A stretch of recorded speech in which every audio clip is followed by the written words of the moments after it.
Shalom Bapak Ibu Saudara-saudara yang dikasihi oleh Tuhan. Kita akan merenungkan firman Tuhan melalui Rehat edisi tanggal 30 Juni 2024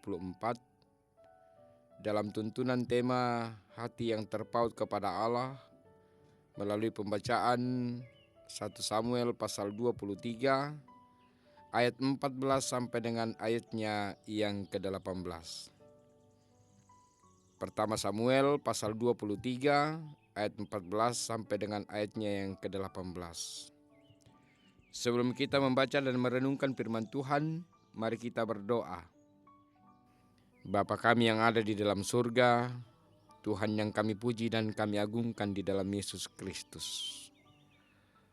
Engkaulah pemilik kehidupan kami, Engkau Allah yang berkuasa atas segala yang kami hidupi. Pada hari ini, dalam kerinduan kami untuk dikuatkan dan diteguhkan dalam iman dan pengharapan, kami akan membaca dan merenungkan firman kebenaran-Mu. Kiranya Roh Kudus Tuhan menuntun kami, agar kami tidak sekedar setia untuk mendengar, tetapi lebih setia melakukan firman-Mu dalam kehidupan kami.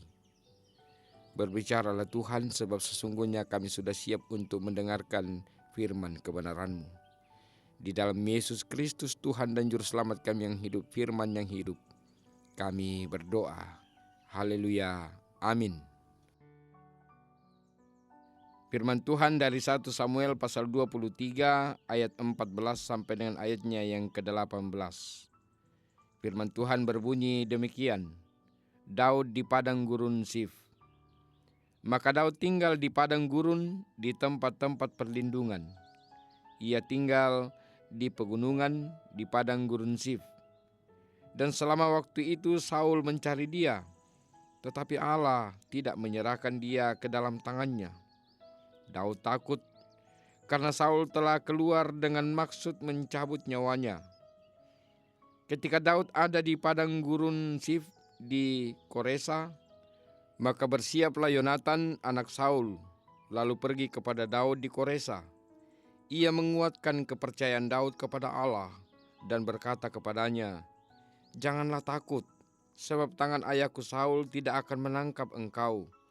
Engkau akan menjadi raja atas Israel, dan aku akan menjadi orang kedua di bawahmu." Juga ayahku Saul telah mengetahui yang demikian itu. Kemudian kedua orang itu mengikat perjanjian di hadapan Tuhan. Dan Daud tinggal di Koresa, tetapi Yonatan pulang ke rumahnya. Amin. Demikian firman Tuhan. Yang dikatakan berbahagia ialah kita semua yang bersedia menyambut berita kebenaran firman Tuhan hari ini. Amin. Bapak Ibu Saudara-saudara yang dikasihi oleh Tuhan, dari pembacaan kita pertama Samuel pasal 23 ayat 14 sampai dengan 18 dalam tuntunan tema hati yang terpaut kepada Allah. Batu di kuampo kadai pena tu mentireke laku puang. Percaya kepada Allah mungkin merupakan hal yang mudah. Namun mempercayakan diri kepadanya bukanlah hal yang mudah bagi orang percaya. Kehidupan orang Kristen sejati adalah terus percaya dan mempercayakan diri kepada Allah. Pembacaan hari ini masih berbicara tentang perjalanan penempahan dan pembentukan iman Daud. Kendati Daud merupakan orang yang diurapi oleh Allah, bukan berarti ia hidup tanpa masalah dan ketakutan. Namun dalam situasi tersebut nampak jelas kasih setia dan pemeliharaannya kepada Daud dalam ayat 14 bagian B.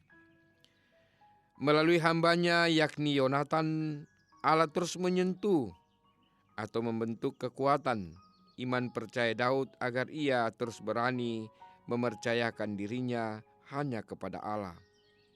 Dalam ayat 16 sampai dengan ayat yang ke-17. Mengapa Daud harus takut? Bukankah dalam berbagai pengalamannya ia berhasil mengatasi banyak masalah, termasuk telah mengalahkan Goliat, raksasa Filistin itu? Apakah Saul yang lebih kecil daripada Goliat layak menjadi ancaman bagi Daud? Tentu tidak. Masalah dan ketakutan Daud sesungguhnya adalah jangan sampai tindakannya tidak sesuai dengan kehendak Allah. Pengurapan Allah kepadanya menjadi semangat untuk terus taat kepadanya dan bukan seperti Saul yang memandang pemilihannya sebagai raja untuk berlaku semena-mena menurut kehendak dirinya. Hati yang terus terpaut kepada Allah di satu sisi mendatangkan ketakutan, tetapi di sisi lainnya memberi keberanian. Takut untuk mengambil tindakan yang bertentangan dengan kehendak Allah di satu sisi, namun pada sisi lainnya penuh keberanian untuk menghadapi berbagai tantangan dan pergumulan hidup dengan keyakinan yang kokoh akan penyertaannya. Mungkin saat ini ada di antara kita yang mengalami pergumulan yang berat. Bahkan mungkin kita merasa Allah begitu jauh.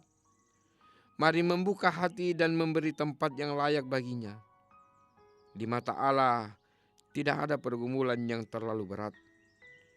Dalam kasih Kristus tidak ada yang terlalu jauh untuk dijangkau.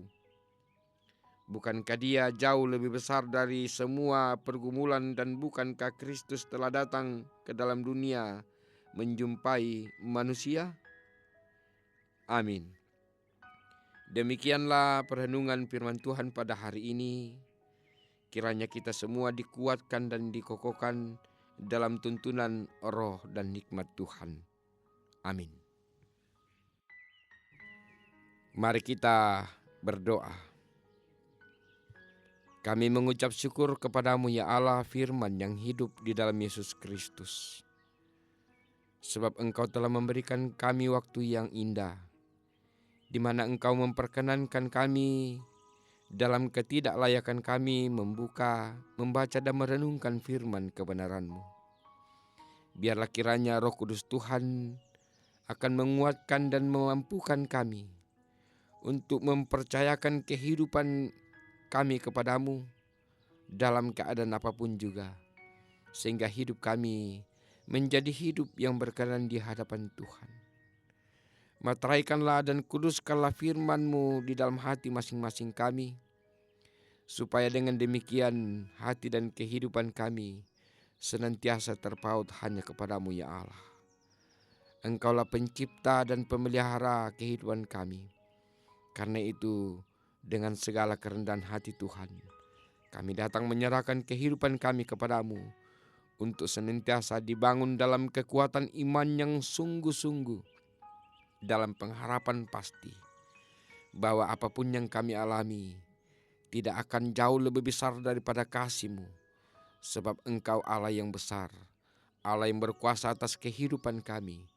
Dan karena itu ya Allah Bapa di surga, ajar kami untuk terus-menerus dengan setia dan tekun mempercayakan hidup kami hanya kepadamu di dalam Yesus Kristus. Ampunkan salah dan dosa kami Tuhan. Di dalam nama Yesus Kristus kami datang berdoa, mengucap syukur atas firman-Mu yang sudah boleh kami dengarkan pada hari ini. Haleluya. Amin. Demikianlah perenungan firman Tuhan pada hari ini melalui Rehat edisi tanggal 30 Juni 2024. Kiranya kita semakin dikuatkan dan dikokohkan dalam iman dan pengharapan dalam tuntunan Roh Kudus Tuhan.